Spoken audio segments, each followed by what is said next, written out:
This is an intriguing story of the life and times on a New Mexico ranch located on the high desert, as two brothers try to understand life and death.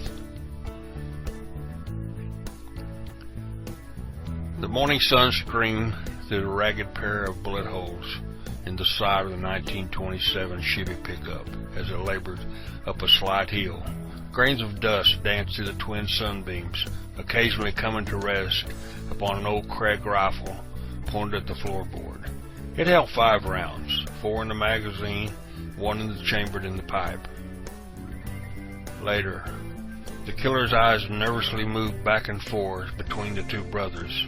His tight lips formed a straight line across his face. A 3 days' growth of beard couldn't hide the tobacco chain running down the corner of his mouth. It opened slightly into a grin that was more of a smirk.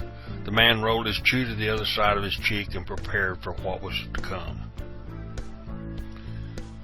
A few days later, Corina had been waiting in the cave for some time. She leaned apprehensively into the low rock wall, scanning the horizon for any movement. Granddad's 4440 laid on her lap. The hem of her pleated skirt was just above her knee, revealing a beautifully bronzed, perfectly sculptured, and smooth leg. Later, a small cloud of dust rose on each side of Blackie as the two other riders shortly reined up their ponies.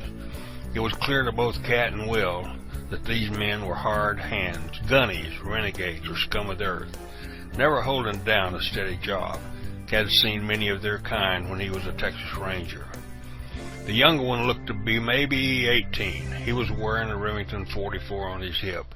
Cat could tell he was dangerous when the youth's cowboy shifted his weight to the left side of his saddle. This gave him better access to the holstered pistol. The other man had twin 4 Colt 45s tied down to his legs. He looked like he was 100 years old. The lines on his face said he had been rode hard and put up wet many times over.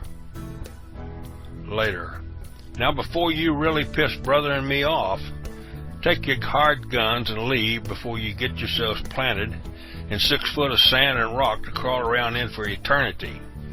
The riders didn't move. I mean now! With that, his big thumb pulled back the hammer on the Henry rifle.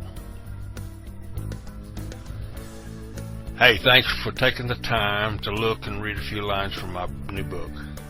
Look for The White Buffalo, Teather by me. Find it online at Amazon Books and Kindle. Thanks. Just wait a few seconds and I'll take you directly to the Kindle site. Thanks again.